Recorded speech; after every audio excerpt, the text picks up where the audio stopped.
could start. Let's start transition. Yeah. Cool, ready to go. Okay, so I think how this is going to work is I will just blather as incoherently as I can until I run out of things to say, and then I'll open it for like paintovers, whatever anyone wants. So, okay, these are like my notes to self. The first point. So this is super basic for anyone, but light travels in straight lines.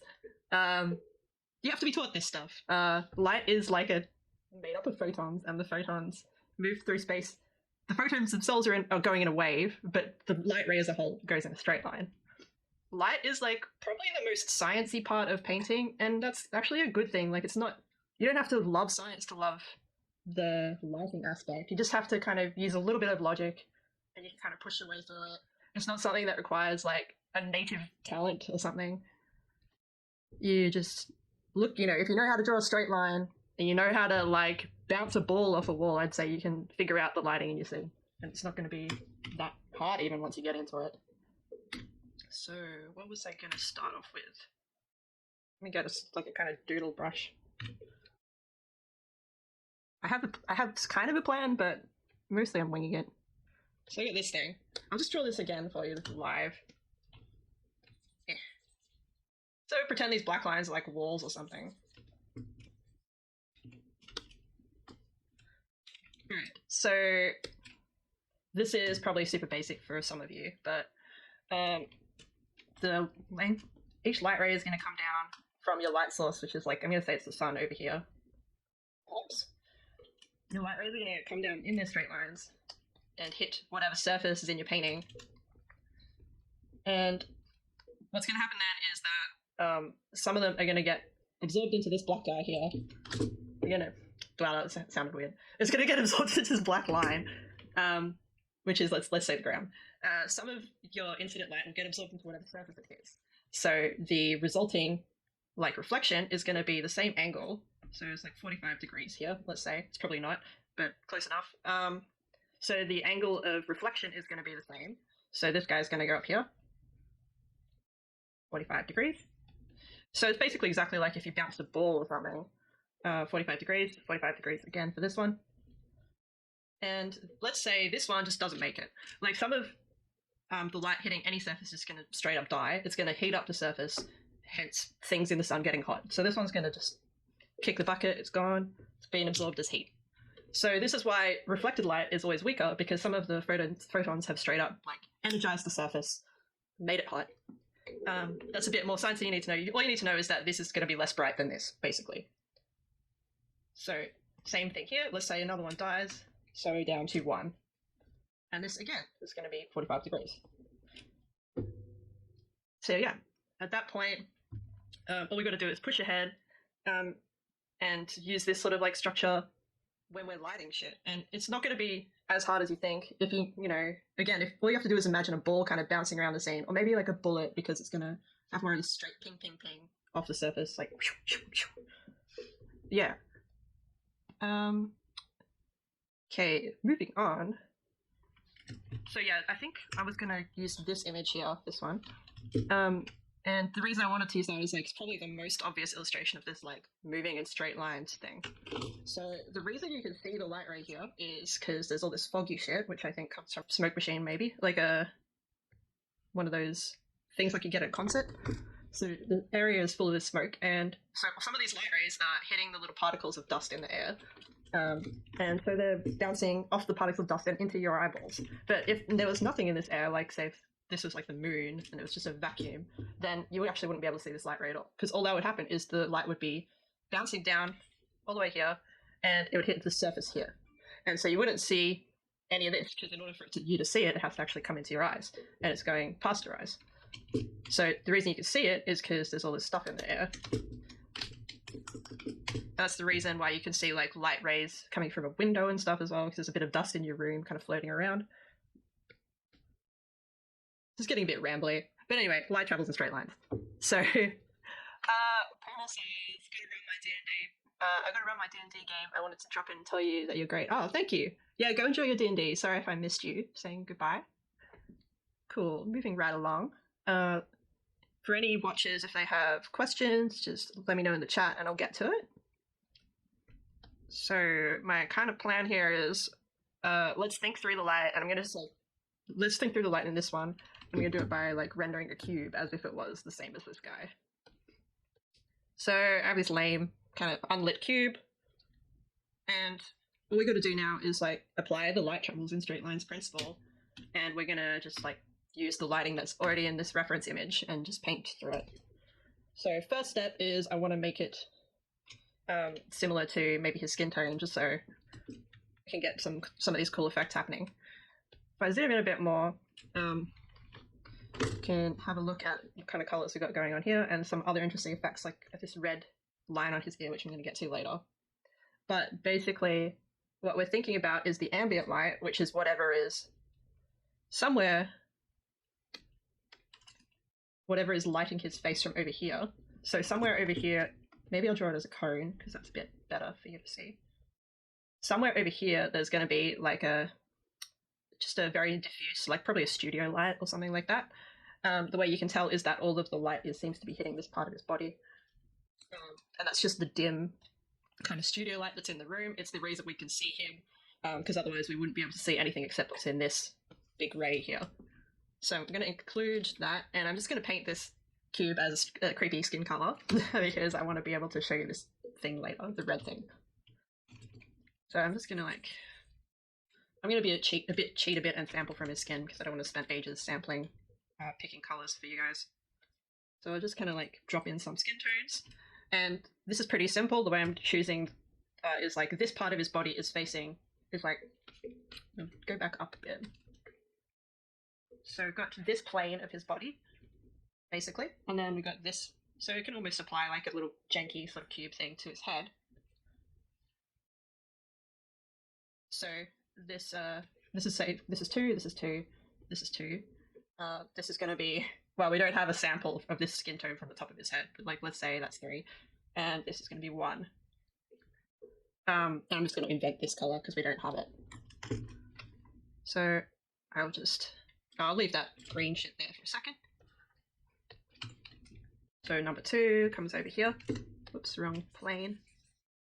And I can make it like I don't know. Skin cubes are the best kind of cubes. Yeah. Just get yourself a cube and just cover it in human leather. I think that's probably the best way to learn art. Warwick Otter says the far lower corner is a different color. Necronomic cube. I'm not sure which lower corner you are imagining. Oh, this one. Okay. So because of skin, I'm kind of like compulsively putting in some random color variation just because it pleases my aesthetics. But okay, let's for the sake of simplicity, let's make it more one color. And because we've got kind of a diffuse ambient light, we can make it a bit nicer by just kind of bringing a bit of sort of soft fadiness to it. And maybe I'll talk in a bit more detail about ambient light later, but basically it's just we're applying the light. Light still travels in straight lines, but ambient light has more of a fuzzy kind of everything scattering around quality to it, just because particularly in this picture there's light traveling through all this fog and stuff, so it's going to get a bit scattered and softened. Okay, top layer. Let's just make something up. That's not very pleasant. Okay. I mean, I could make this more skin-like, but perhaps that would be dangerously creepy. Okay, but let's get the light right in there. I'm going to turn off this gross green layer because I think I've proved the point. I don't want it in the cube thing. Okay, because oh, it didn't work. I wanted lasso, but not that lasso. The better lasso. Straight line, polygonal lasso. Alright, we're going to use polygonal lasso to just like block out this light ray. I'm just going to... I need to think about angles and shit, but also it needs to hit the cube. So how about like that, maybe? I'm going to widen the beam because the cube is a bit wider than his head. And I still want some to pass it. So it's going to be like our guide, I guess. Okay. So, and we noticed that it's like starting, oops, it's going to start brighter over here, and because of this, again, because of light dying as it hits stuff, it's hitting particles in the air as it moves this way. So it's actually going to be less lit over here than it is over here. So as long as you can kind of apply some sort of thought process to your light, you can actually just kind of use logic to figure out where things are going to be lit. It's not like a mysterious art trickery or anything. This is going to be a little bit more annoying. Now I've got to cut out the cube from this ray. Whoops. Not like that. Control invert mask. Yeah, there we go. Okay, so cube is cut out, and then we want the part that's going to pass it on this side to be in there. So this part is slipping past the edge of the cube.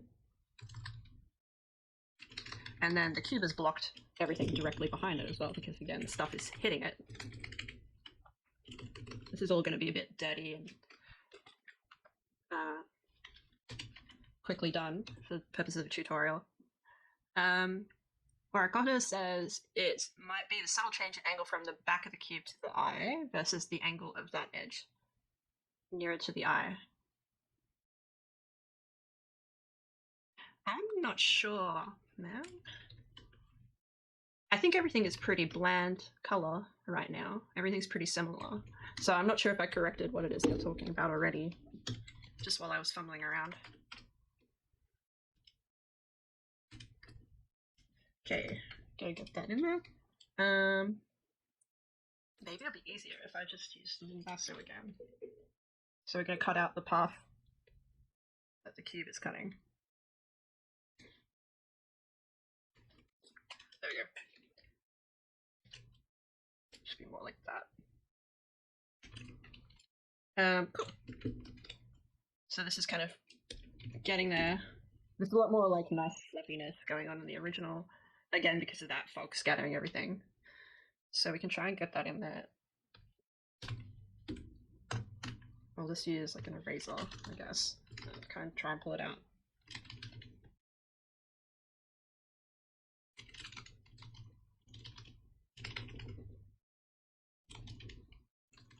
So it's just like a bit of a natural foggy variation because there's different like uneven swirls in there. And again, like over on this edge. If we were on the moon, this wouldn't be a problem.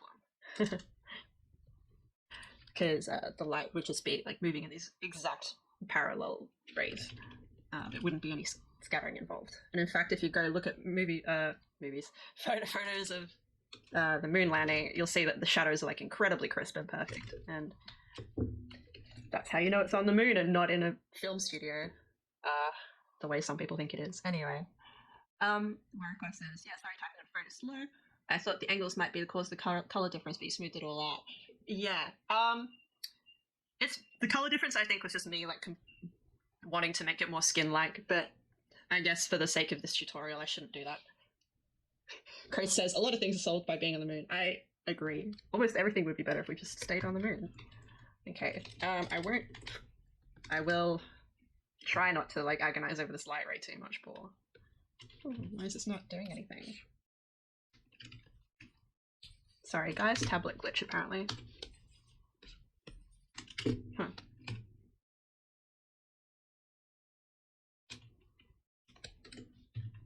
Okay, I think we're back. Yes, okay, so I'm just gonna like maybe do a little bit of this blah blah random light stream sort of stuff going on in there. Because I guess whatever source is coming from over here, it's like maybe it's not an even rectangle. I think it's like going to be this one, maybe it's like a little patchy sort of light source. So there's like holes in something, maybe like a piece of paper or something to create this neat multiple little streams of light. But yeah, it will be here all day if we try and do that exactly perfect. So this is something you can choose to devote your time to in your own paintings. And then I think I'm going to add this cool blueness to it, because that's neat. So I think this is scattering off whatever this stuff is, like probably like carbon dioxide from dry ice or something, is scattering it, and the reflection is actually a little bit blue, which is neat. So I'm gonna put that in. Okay.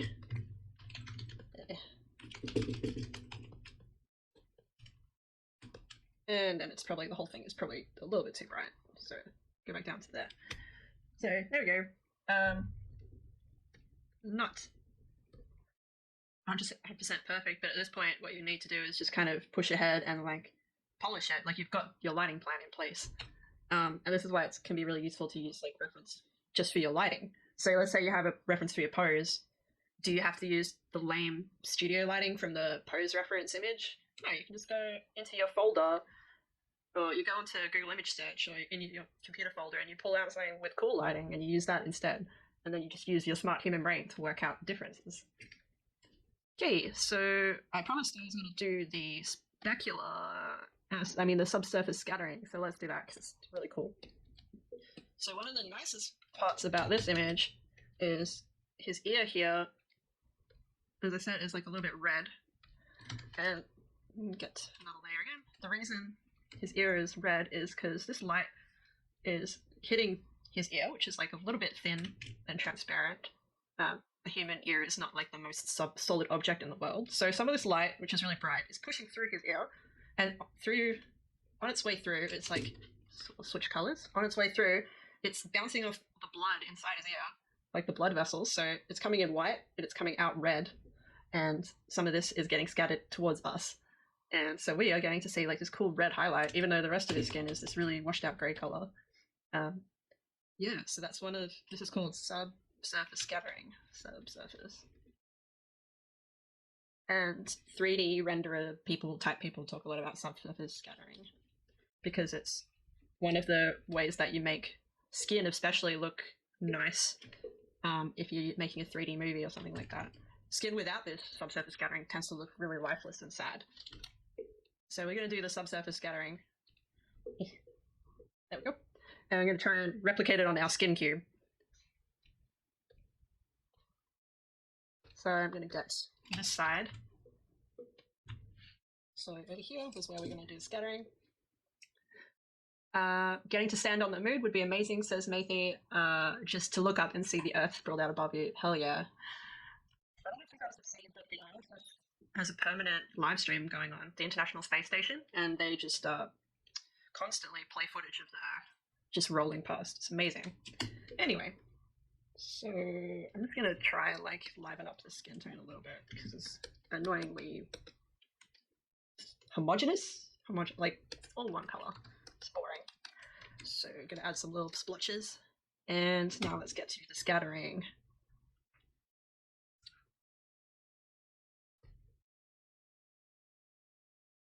And I'm gonna do, first there's gonna be a like bright white point here where all of the light is hitting. And just like fade that in. And now you're gonna get that bright red. And let's assume that there's a lot of blood in this cube as well. So you're gonna get a bit of, maybe it's more like a pink. Yeah. So it should be a bit more pink actually.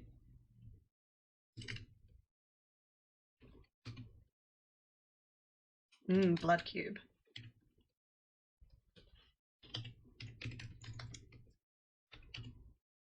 I think the saturation could be higher.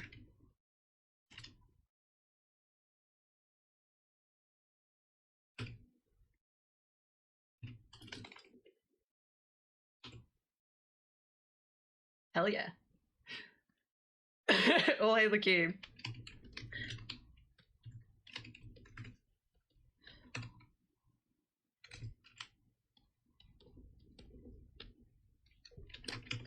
Cool.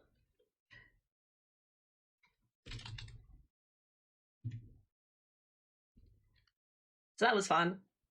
Now the cube definitely is full of blood, which is definitely what we were looking for. So that, I think, is study done. That's all of the different lighting effects that are going on in this piece, transformed onto our skin cube. And if you just want to practice learning to do some lighting, I think that's probably one of the easiest ways, is just get like a simple shape and like drop it in place. Christ says basically comparing the lighting with human skin in Toy Story 1 versus Toy Story 4. Yeah. yeah, that's one of the main things that was added through like Pixar's development is subsurface scattering.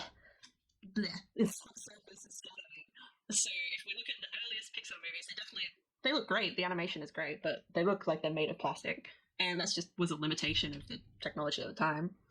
Later, they added subsurface scattering. I think probably by 2 or 3, maybe Toy Story 2 or 3, and suddenly they started to look like they were cartoon people, but made of real human skin. So, okay. Next topic. Okay, maybe we'll talk about. I said I would talk about ambient light, so maybe I'll do that for a little bit, and then we can move on and talk about color.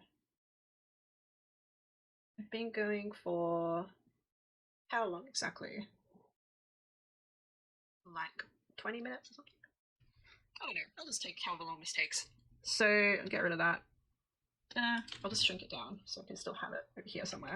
You guys can let me know if you want this stupid tutorial image thing later. So the next layer of like stuff being light hitting stuff in straight lines and being scattered, being reflected, is that most surfaces aren't flat. So if we take this guy and we kind of imagine it on a microscopic level, it's going to have like a bunch of little doodads on it.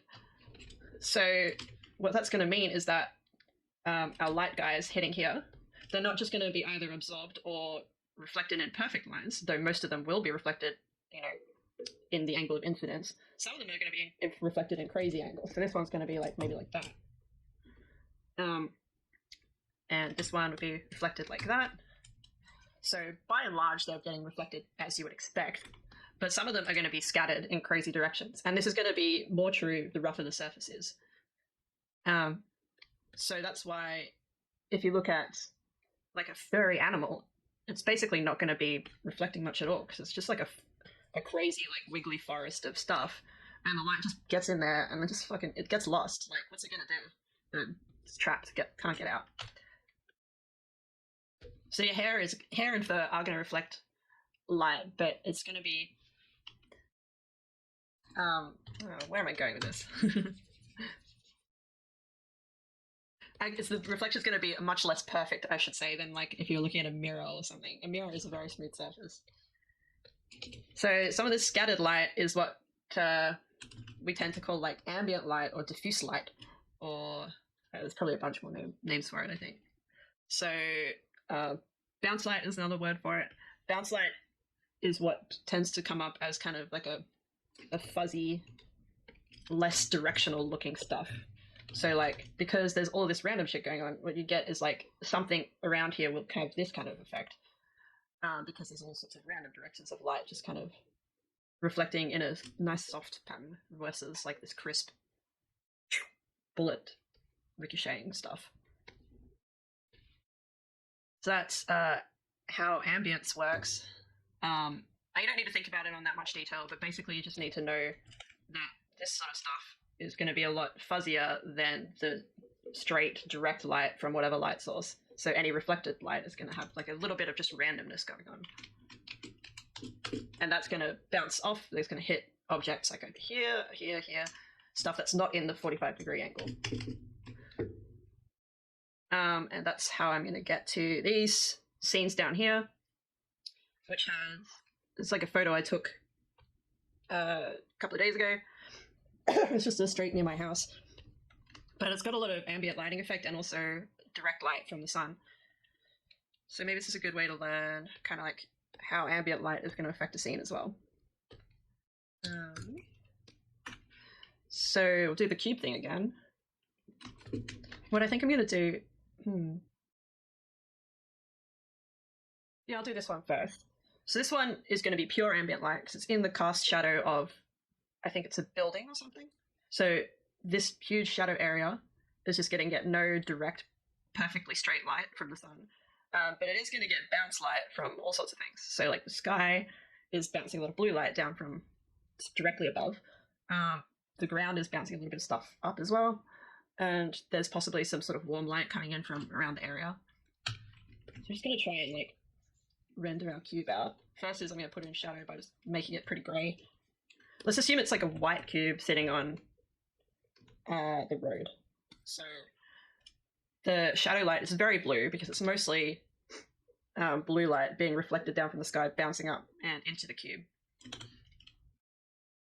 The top layer is going to be probably the bluest part because it's facing directly up towards the sky. And then this face, it's probably going to be pretty dark as well. Again, this whole thing is in shadow. But let's see where... It's a little bit difficult because there's nothing really in the foreground. I guess this little bit of car. Yeah, so it's kind of hard to tell where the primary ambient light direction is in this part of the scene. I think that's pretty tolerable. Oh, glitching. Let's just... Let's just say that is the darkest face for some reason. And you can just do this for some reason stuff, like, who's going to call you out? You know, the light source isn't in the scene, I'm just going to make it up. I'm just going to assume that there's something over here that's making it a little bit brighter. You're allowed to do these things. But what helps the most is to just obey the stuff that you do know is in the scene. So, like, skylight from the top. Very important in a daylight scene is this blue light on top. It makes things look really, like, lively and interesting. So that is a cube lit in the shadow 100% by ambient light. Got a little bit probably coming up from the road as well, so can take that softness from the road is not a very reflective surface, but let's take this color maybe. I want it to be slightly warmer and brighter at the bottom.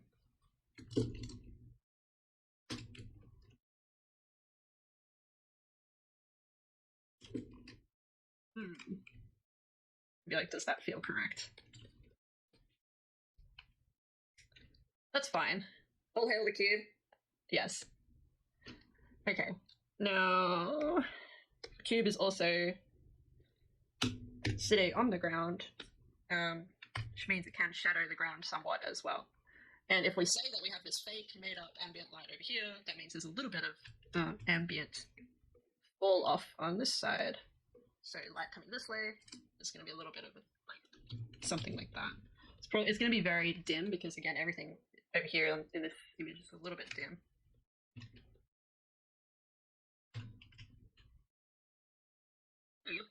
And what I could do also to improve this side is have it catch less from the bottom.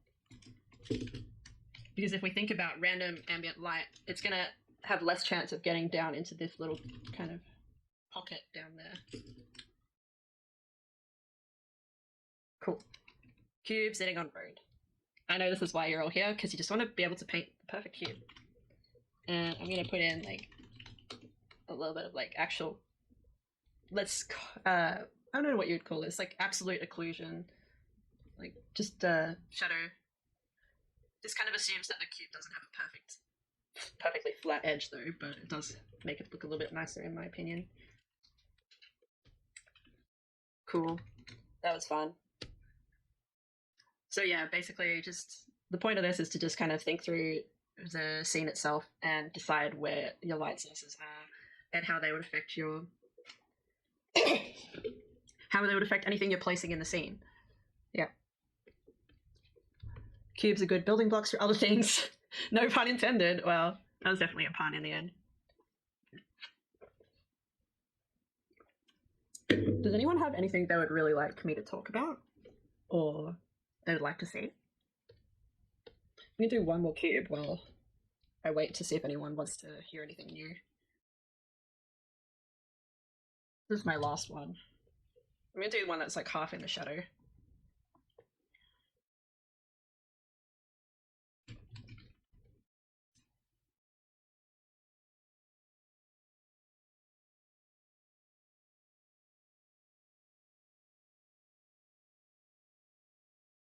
You don't know about it not being intended, but it was really built up to be one from the start. Yeah, that was definitely the most intentional, non-intended pun. All right. Let's do one more cube. One more. Have a quick look over here. This is like the cube is white, so I'm just going to copy this sort of idea of how the drop shadow is going to work on a white object.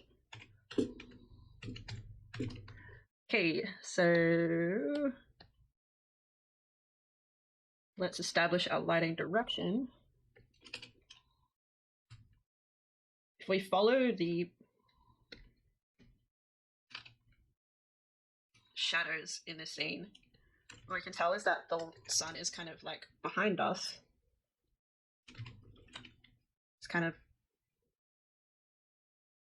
like coming down like that, maybe. It's pretty low in the sky because it's the afternoon. And yeah, so it's pretty close to the horizon. It's maybe here-ish, though I'm taking a guess. If there was something more obvious in the scene. Actually, I think here, yeah. Okay, so here we've got a tree, so we can actually triangulate if we want to. So we've got the top of the tree. The top of the tree's shadow is here somewhere. So we can triangulate the position of the sun. So the sun is going to be over here, which is roughly what I guessed, and it is going to be towards us because we can see that this line is not excuse me, man, my throat. It's not 100% straight. So I think this is close enough. Get rid of that.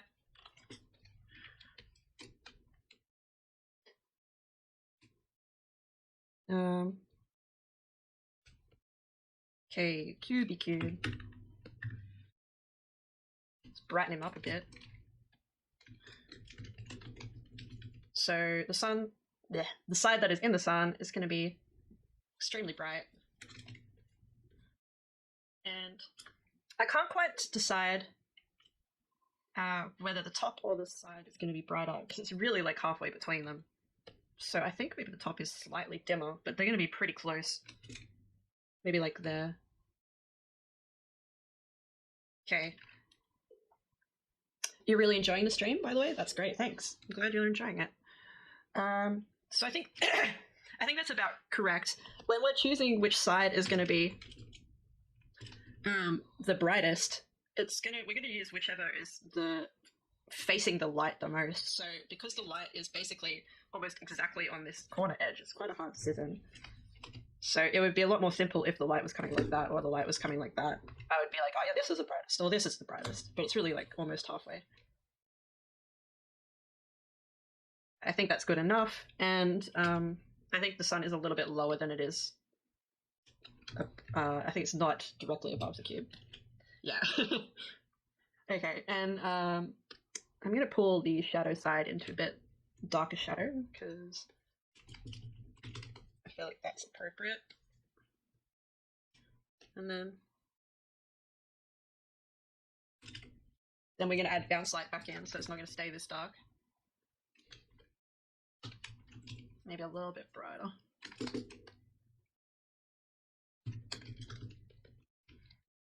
Okay, and I'm going to put this little bit of shadow. So the way to think about this is not like I'm drawing the shadows on, it's more like I'm painting the light on. So I'm just deciding where the light hits and then like just removing the light from the other parts of it. So I feel like this could be a little darker also. It's really just touching this cast shadow. Sorry, there's not really a perfect way to do this here. And I'm not sure what's casting this shadow, because I thought there was just a building back there, but it seems to not have a very straight edge.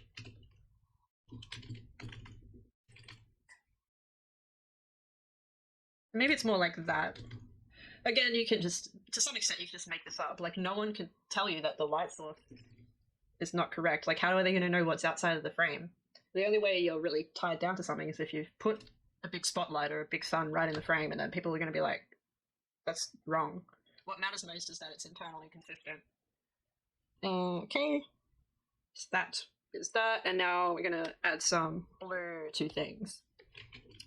So because the because the top is in direct light, it's really going to be washing out that blue from the sky. So probably not going to see a lot, but maybe it would be good to see a little bit. And to some extent, you just got to trust your eyeballs. Like, does this look correct to you? There's no way of mathematically calculating exactly how much of the blue you're allowed to add. So I think a little bit looks nice, and you know, if it looks nice, it stays. Grace says, figuring out where shadows go on objects is a major issue for me. You think it's probably a form and perspective thing that eludes you. Okay. So, what can I say about that? You mean like where do drop shadows go on objects? Or do you mean like where... I mean, to some extent, it's just a maths triangulation kind of thing. So we can try and put like a random other object to cast a shadow on our cube. Maybe that would be informative. Let's say there's a sphere here, like a little ball. That was a pretty shitty circle. There's a little blob here floating in space. Whatever, I'm not going to do an amazing job here. So our blob is going to cast a shadow on the cube. And maybe I'll put it where it's actually going to block more light. So if we go back here and we take a drop light, let's do our triangulation again. Can actually just be like, oh, so it's just going to hit here. Hey, thanks for following Dan Draws Garbage and Stream Strider. Welcome to the tutorial stream.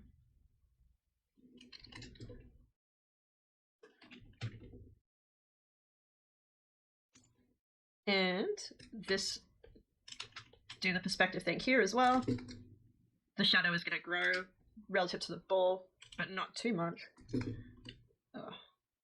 Yeah, okay, that was exaggeration. It's actually the shadow's gonna be like pretty similar to the ball because most of the light rays coming from the sun are parallel for reasons I probably don't have time to get in here today. Okay, so basically straight lines, and then we've got the little circle over here somewhere. So you can try and paint that on right now. And at some point you just kind of do this, you start doing this like guidelines almost in your head. Like you won't have to do this anymore, but it can be helpful to do it when you're just practicing. Just so you get a bit more of a feel for where things should be according to pure math. So ball shadow is over here. And it's going to be like, not, you know, super sharp or anything. Let's get rid of these. Yeah. So obviously this is a stupid scenario because I've got a floating ball and it looks kind of dumb, but that's how you would work out a cast shadow if you so desire. Hey, thanks for the follow, Mathy. Yeah, cool. It's been cool to have you here, chattering. Okay, I'm gonna delete my little ball because that offends me. Like, I hate this little guy. Alright, let's continue. This probably doesn't take too much longer, this guy over here with the cube. I just want to add a couple more things. So, the road. Maybe the ball was thrown. Yeah, why not?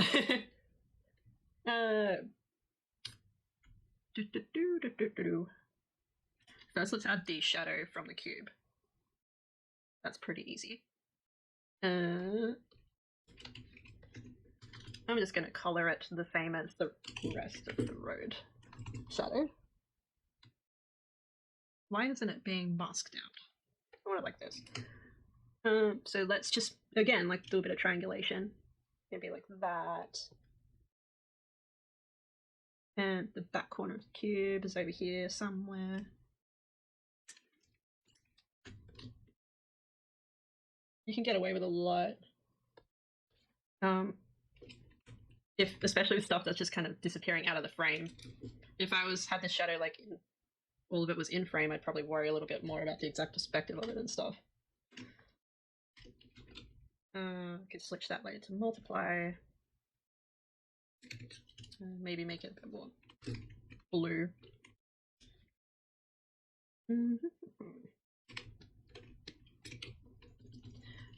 The sky is extremely blue on this day, which is why I thought this photo was good for this exercise. Cool, so that's the drop shadow. And now we can do the fun, colourful light, like the bounce light. First thing I'm gonna do maybe is make this even darker. Yeah, that's nicer because I'm about to add some more light onto it. And let's add a layer clipped to this cube. And again, choose like a fuzzy brush because ambient light is fuzzier, as we learned from over here. And some blue from the sky. Maybe. Maybe like that. That's a bit. It's not facing the sky, but what's happening is the sky is like beaming down its blueness. Yeah, can't do that. Blue coming down and then bouncing up like that. So even though it's like straight down, you're still going to get some blue in there.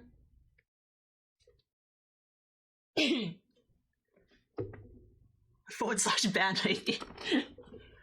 What did he do? I'm mostly here to tell terrible puns when they come to me, just to be sure to get fired again by Christ. No, you enjoy watching people do amazing stuff that you're super terrible at. Oh, thanks. I don't think you liked the great pun I did. What was that? Oh, Christ says he's paying generally quiet because he's paying really close attention. Aww. Oh, what a good student. Okay. I'm gonna have to make like a resource list or something after this because there's a lot of great stuff out there that I think would be fun to learn from. That blue is a bit more extreme now that I'm looking back at it. Okay. And I'm not sure what the dealio is, this black thing. Whoops. Oh,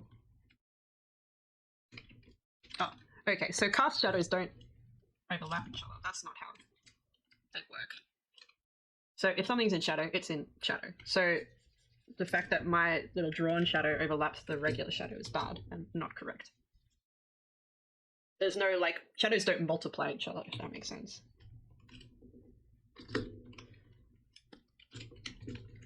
And something else that I probably should have done and forgot to is like fade out the shadow a little bit.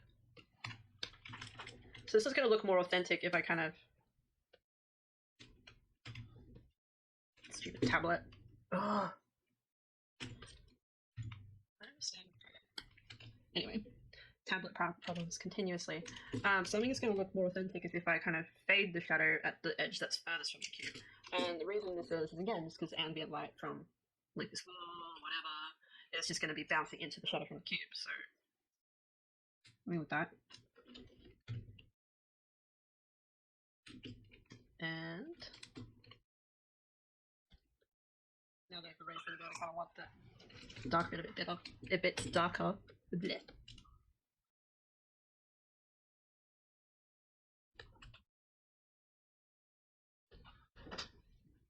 Cool. And yeah, I discovered the supreme power of grey, says Christ, and it was an amazing learning experience. Nancy says he was talking about how a piece he did for me was, what, 40% grey? And he just went, I don't know, it says pretty great. I like that. I love that. Puns are good. Excuse me a second, I need to drink some coffee.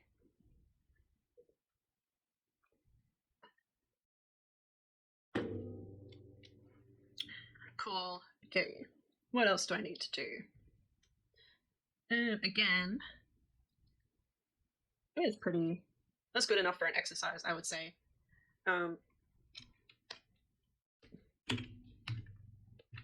Agonizing over cubes is not my favorite thing to do, by the way.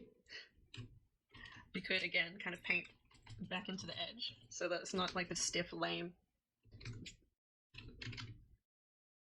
perfect thing. So the reason you want to be kind of minimal with that is that how are we seeing the shadow in a way?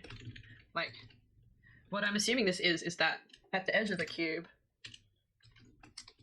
it's not... Sorry, wrong. Gotta get out of that frame. The edge of the cube is not like that. Maybe it's a little bit wibbly wobbly. And so underneath these wibble wobbles, there are going to be areas of absolutely perfect shadow. And this kind of feels more authentic in terms of like no real object is 100% perfect edge. It's not strictly necessary. It's just something that I enjoy. And the reason these are like perfect shadows is because it's very unlikely that the ambient light is going to get into them. So if we think about the random ricocheting bullshit everywhere else, it's like, blah, blah, blah. How is it going to find its way under the cube? Like, it's just highly unlikely. So there's going to be a few photons kind of like worming their way in there, but mostly it's just going to be dark under there. Yeah. So we've got these little gaps, and so it can be nice if you think the edge of your surface isn't perfect to kind of put in some little bits like that. And this becomes more relevant if I was painting a sphere or something. Actually, maybe I should try that. Let's revive the blob and put him on the ground over here. I'm gonna make him a sample. Because I'm dying looking at this. How embarrassing. Now I got my blob and I put him on the ground. What this works out to effectively is that there's going to be an area of almost perfect shadow, like just underneath him. And then it's going to kind of radiate out like that. And that's just because of the unlikeliness of some piece of light kind of bing, bing, bing, bing, bing, bing, bing, bing, bing, bing. Like that is a long, complicated path to get right into this little gap over here. So usually you will have this area of like very dark occluded shadow under stuff that's like a little bit curved off the ground or a little bit like lifted off the ground. And over here, if we have something that's just touching the ground, like 100% perfect, there's just, you're not going to see that little dark shadow down there. What you might see, and maybe I'll do that for you, is, oh, it's actually too bright to see it. I'll just darken the whole cube. Cube. Okay, we're going to pretend it's a grey cube instead of a white cube for a while. Just so I can show you this.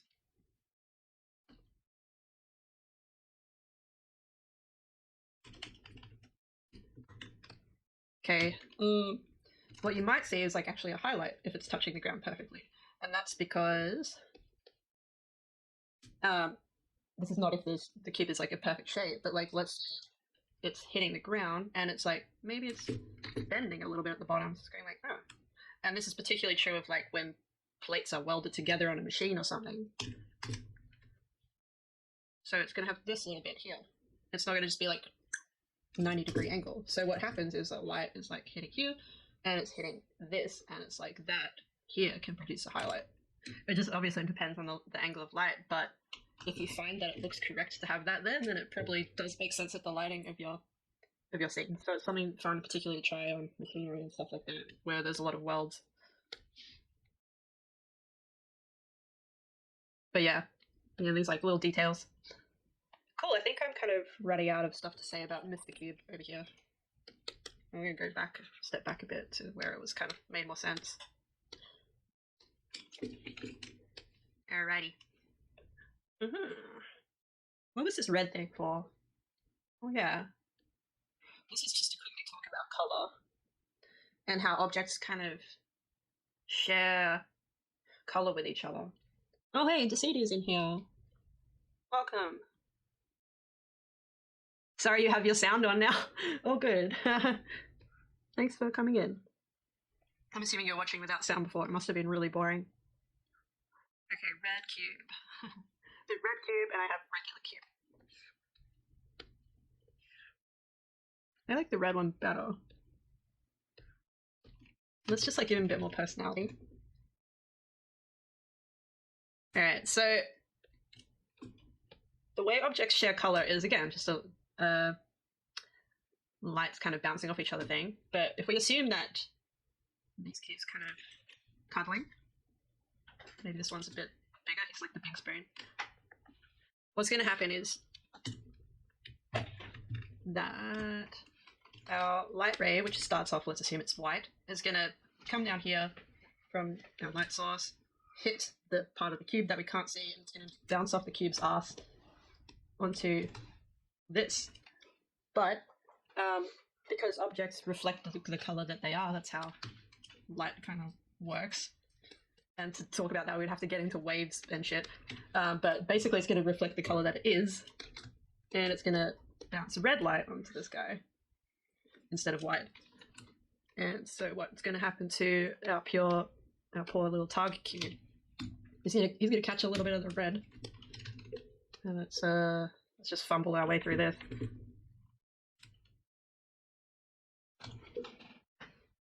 Yeah, and so objects sharing color with each other tends to make things look really authentic, because it's just how stuff tends to work. In the real world, they're going to pollute each other's colors by just standing next to each other. And that's kind of why it can help to do a scene just kind of in big, like, blotches before you start refining shapes and adding clipping masks and stuff.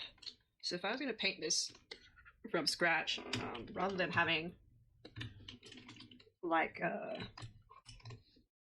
different clipping masks and blah blah, maybe I just have like temporarily disable these other things. Why are they still there?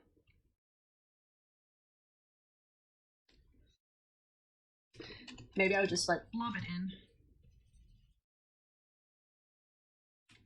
And I'd just be like, because I'm just fucking around and I'm doing such a terrible like job being cleanly, what happens is that some of the red has leaked without me even having to think about light at all.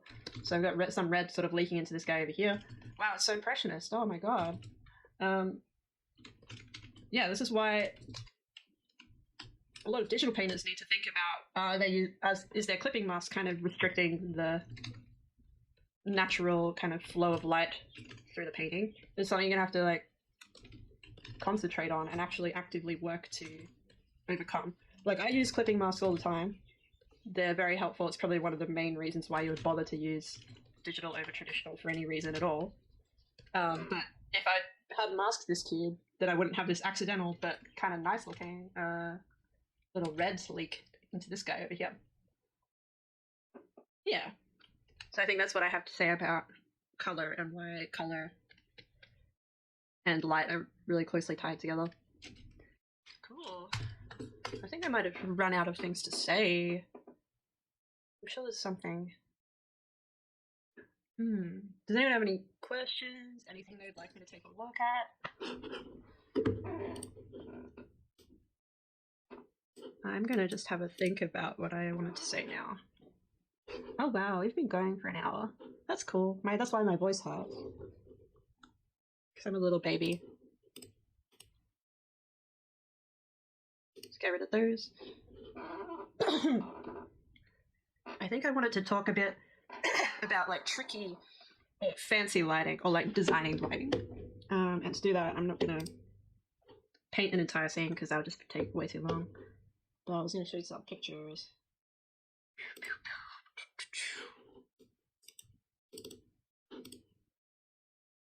Lighting. Movies. Yeah, so I'm just gonna... Oh, Chris wants to talk about color relativity. That's a very down the rabbit hole thing, you are correct. Maybe not for this stream. Also, I feel like there's a lot of really great YouTube videos and stuff that could cover color relativity for you better than I could. Yeah, I don't think we're gonna do that today, but I will just like quickly grab you something off YouTube to watch.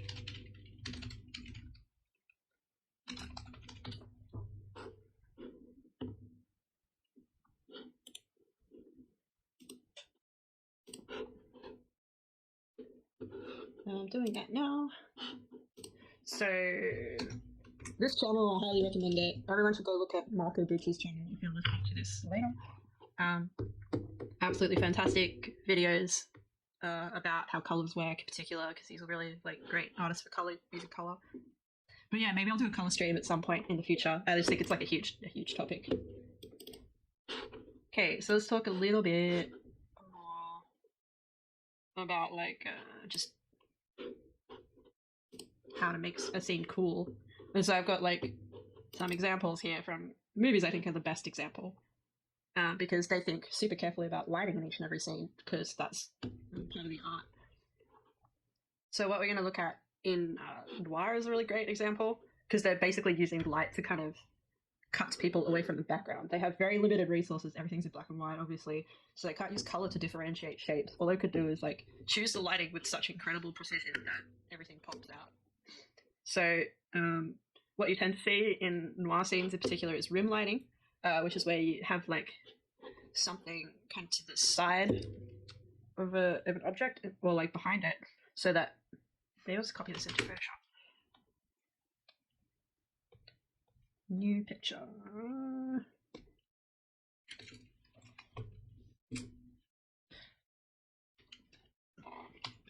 So like if we have a look over here on the side of her head, it's extremely crisp, and it's like how is that happening? Because if we look, the main light is coming from over here. So what they've got is like a light over here to the side somewhere, and that's just kind of like probably slightly behind and to the side, and that's just kind of hitting the edge of her form here and making sure she pops out from this background over here. Chris says he did a piece somewhat recently where, thanks to the lighting of the scene, the characters that have blue for her were done entirely in shades of red, and they still looked very blue. And it's still confusing me how I did it. Yeah, that's the magic of relative color, I guess. I guess like we can do the little tiny demo of that right now. Relative color, relative color. So, what we're talking about with relative color is that basically colors, how they appear is based entirely on not what color they actually are, but what they're next to. So if I choose these two bricks of saturated color, and I drop a cube, this is 100% saturated, desaturated gray, by the way. A rectangle in there.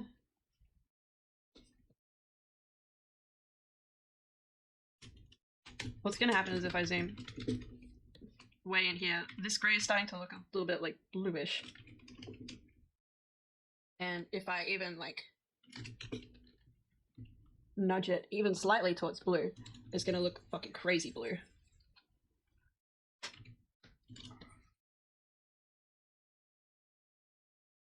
That looks like really blue, right? But we're still over here like pretty much all the way to gray. Same deal over here. It looks kind of, it's 100% desaturated. It already looks like a little bit warm. So if I were to make it even slightly actually warm, looks red as hell. Yeah, that is how relative color works. But yeah, it's a big topic and probably not something I want to go all the way into right now. But gray is powerful. In general, it's cool to do something, a painting that's pretty desaturated in most areas, and then use just like a few areas of saturated color to make everything else seem colorful. Yep. You don't get a picture to look colorful by putting a ton of really saturated colors in it. Things look colorful actually when you have a lot of grays in them. So that's rim lighting, and that's like probably the number one trick as used in movies. So highly recommend that. People are used to watching movies, so they will forgive you for putting things like rim lights in paintings. There's probably even another one over here, so something like that. They don't think it looks unnatural, and to a certain extent it isn't even unnatural, because there's lots of light sources around us all the time. You can pretty much do whatever you want. So treat your piece like it's a studio, and you can just put lights wherever is most appealing to you. And at some point you're going to hit like an unnatural kind of staged look, but I don't mind it, and frankly a lot of, unless you're going for like a really natural looking scene, it's not a problem. So don't feel like you have to just stick to whatever is likely to be in the scene already. You can just assume there's a spotlight over here if you want.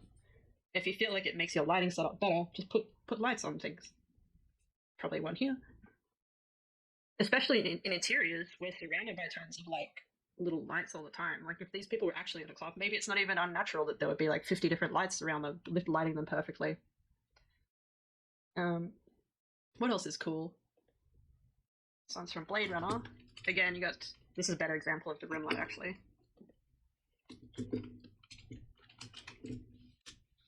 Anyone else bothered by the fact that Photoshop changed the way that transform works? So yeah, here they just got this light from over here and just fucking beamed it directly onto her face. But then the light that is meant to help us distinguish her features comes from somewhere over here. It's like warm and orangey. It looks nice. And so they kind of like use the different colors of the light to make it a more complex scene in terms of color. So this light, we should probably do them in actual colors, but they are. Rim light is very bright white, and then this is probably something like that.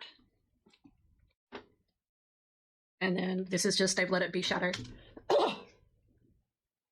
Chris says, oh my god, I'm still screwing things up with the new transform. Yes, absolutely. I mean, I thought I would get used to it, but it's been weeks and I'm still like doing the wrong thing. You think that it's something, I think we're talking about color theory back here. You say, I think there's something that takes a long time to get used to, that in order to make things look right, you need to do something that's the opposite of what it feels like you should do. Yeah, almost. It's like not a very natural way for us to think about color, but it's the way that color actually works in the real world. Hey, Scratch Griff, thank you for the follow. Blade the Chap, you just got here. What did you miss? You missed pretty much all of my painting that I'm going to do. There will be a replay of this on YouTube because I'm going to download it somehow and throw it on YouTube, I think. I just realized I haven't been recording direct to drive, which is what I planned to do. But oh well. Yeah, thanks for dropping in.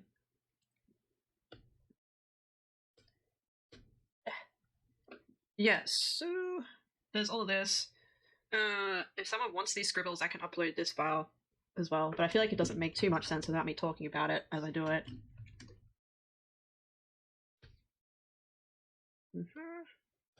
Right now I'm just like talking about kind of like what you would want to do with lighting in your scene to kind of pop it out a bit more. So saying like rim light is a really great idea to kind of cut a character out of the background. Fill lights are fun. So this in film, I think they call it fill light, or like ambient. It's the other, is what we call it in a lot of painting. And if particularly if this is like a trashy like 80s action movie, we probably have another fill light over here, kind of adding some more color to the other side of her face, just to be like dun, dun, dun, dun, dun, dun, dun, dun. Robots are stalking her over this side of her body. So in general, you can add as much crap to a scene as you want, and the only limit is your imagination.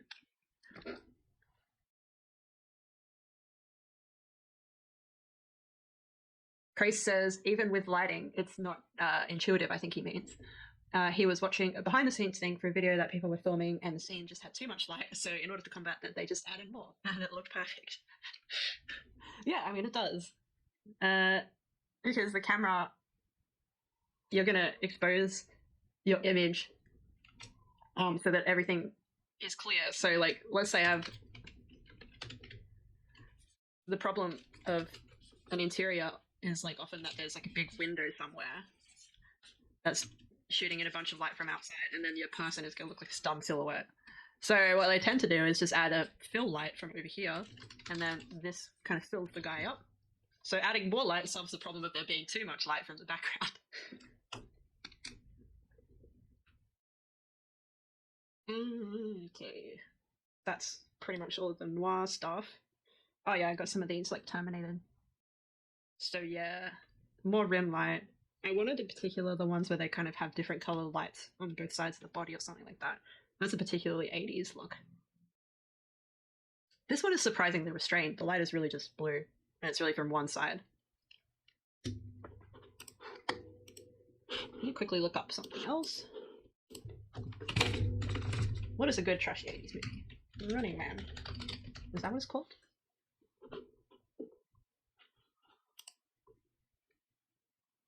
I feel like a lot of these are being remastered to make them look less trashy.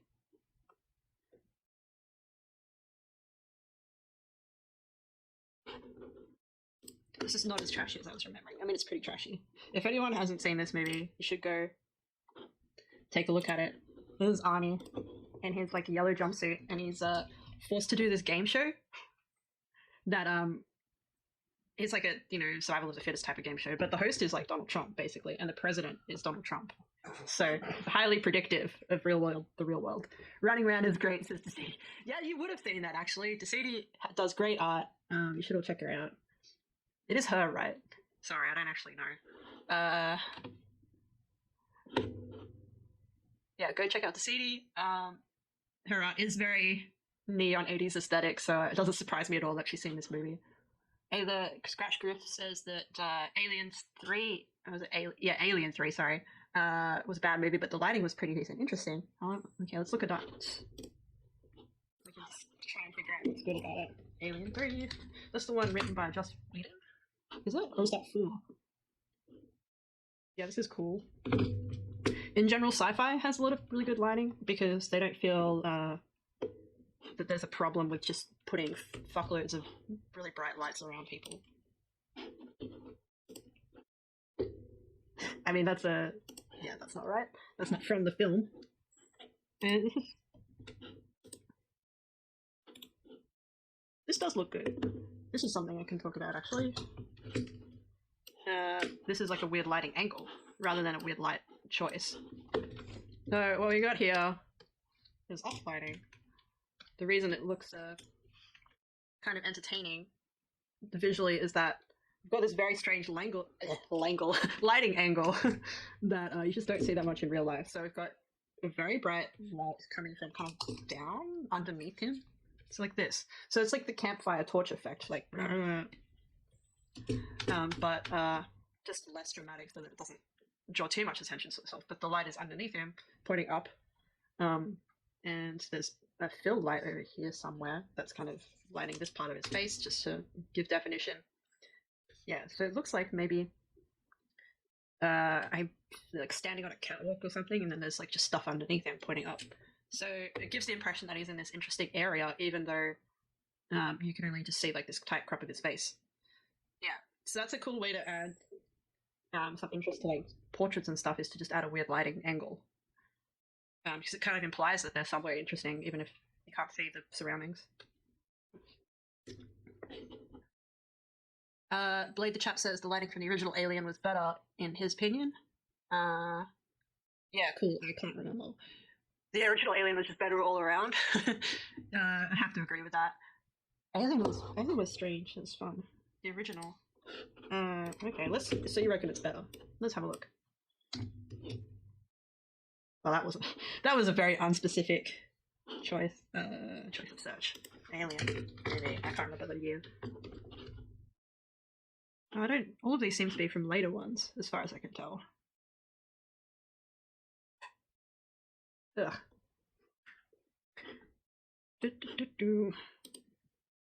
Alien vs Predator, another classic. Yeah, this is from... Oh no, this is a rip-off from Alien Covenant, where they ripped off the original Nostromo. That's something I can search for. Nostromo. Surely I'll get something from this.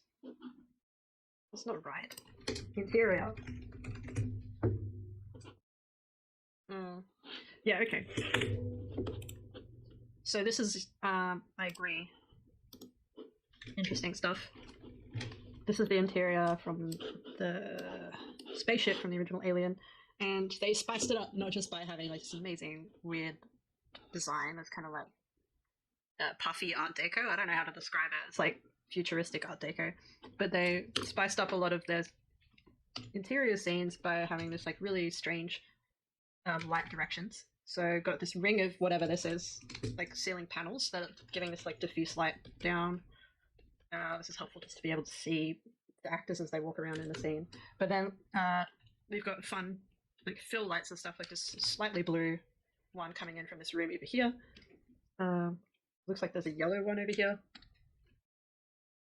Yeah, so just having like diverse lights in the scene is just very helpful in terms of making it more fun to look at, making it a little bit harder for you to paint, but you know, to me it's kind of a fun challenge anyway, to just kind of try and calculate all the different effects that you would see from everything that's in your scene.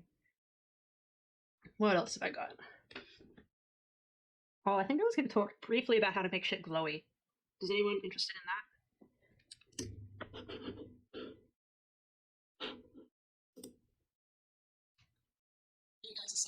the derelict scene was a great scene with the lighting, how the light was broken by the mist and egg room. Cool.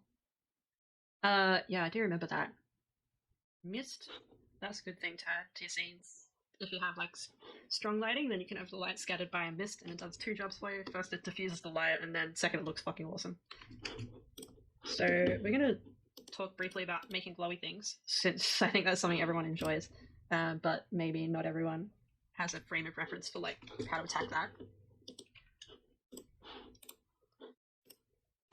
Copy, paste. Okay.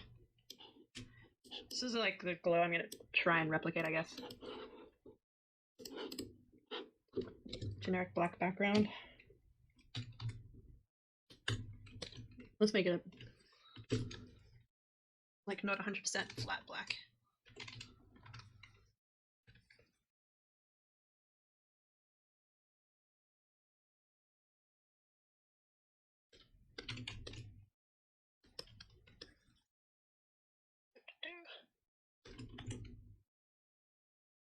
I'll put this over here, out of the way somewhere. Glowy shit is always cool. Lightsabers? Yeah, I think this applies to lightsabers as well. So, generally, for glowy shit, probably the easiest way to achieve that is to just like figure out whatever shape you want your glowing object to be. So let's say this is a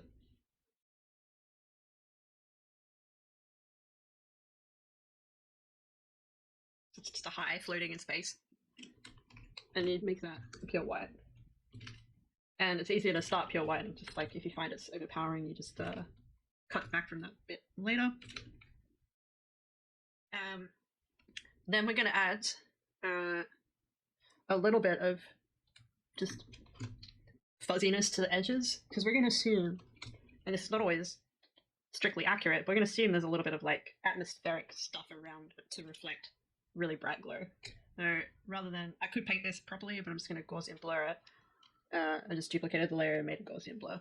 And then now we start to consider the color of what the glow is. So the glow here, I mean, realistically it's just white, but like let's say it's light blue. Paint that underneath. And again, maybe it'll be even quicker to just duplicate that.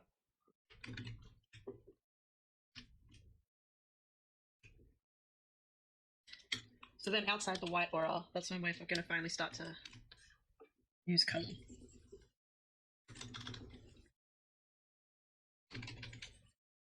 That's my basic recommendation, is just don't jump the gun and use the color that you want the glow to be the core light of the glowy object. You start with white and then have like a little bit of color spilling out from it. And after that, let's consider that maybe there's like a little bit of foggy shit around here, so you can have light coming from these guys bouncing onto the fog. And maybe I even have like a foggier brush.